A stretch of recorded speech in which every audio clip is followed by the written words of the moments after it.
American life expectancy is on the decline for the second year in a row. It's driven down in part by an increase in drug overdoses.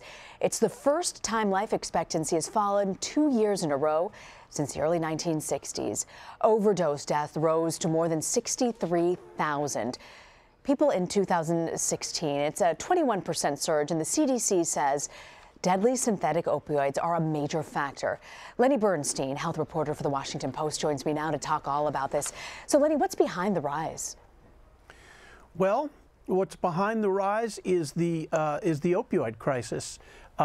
You have pills and increasingly heroin and fentanyl on the street. Of those 63,000 deaths that you mentioned, 42,000 of them were opioids. People overdosed and died from opioids. That crisis is continuing unabated. We are short of treatment, we are short of prevention, and there is really no end to it in sight. You mentioned, Lenny, opioids, but are there any other drugs as well that are included in this problem? Yes, about a third of the overdose deaths come from cocaine, benzodiazepines, methamphetamine, and other drugs.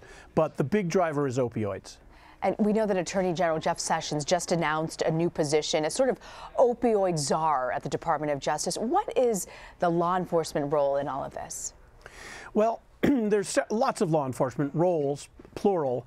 The DEA tries to keep the prescription drugs from getting out of the supply chain, the legitimate supply chain of people who need them for pain, and onto the street. That is the pills are what people initially become hooked on.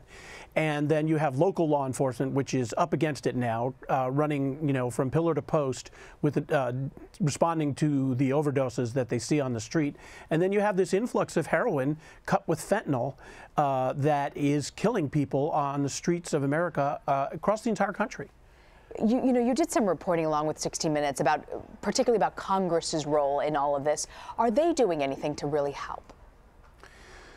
Well, they have passed a couple of laws that are designed to increase treatment, but the money is not there behind it. So we need tens of billions of dollars more for drug treatment in this country. Just passing the law, or in the case of the president, declaring a national emergency is fine, but if you don't put the resources behind it, nothing is really going to happen.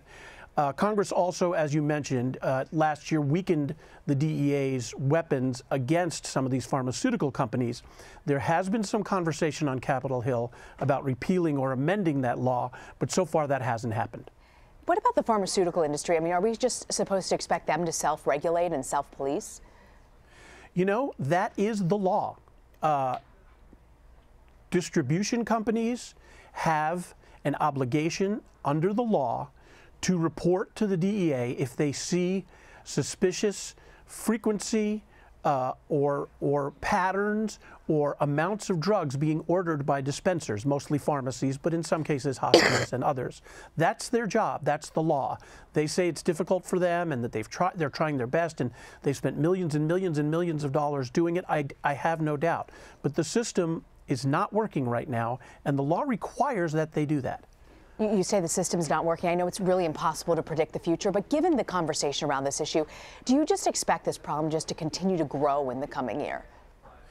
Well, yesterday when we were speaking to the statistics people at the CDC, they said that 2017 overdoses are going to be worse probably than 2016. So yes, I think in the short term the number's going to go up. There are some signs of hope. Doctors are giving out fewer prescriptions for opioids. When they give out those prescriptions, they're putting fewer pills in the bottle. That's a good sign. There is conversation between the DEA and China about trying to keep the illicit fentanyl out of the United States. In the short term, I don't think this is going to go away. I think it's a long-term problem. It's going to take an enormous amount of resources, and it's going to take time. Lenny Bernstein, thank you so much for joining us, Lenny. My pleasure.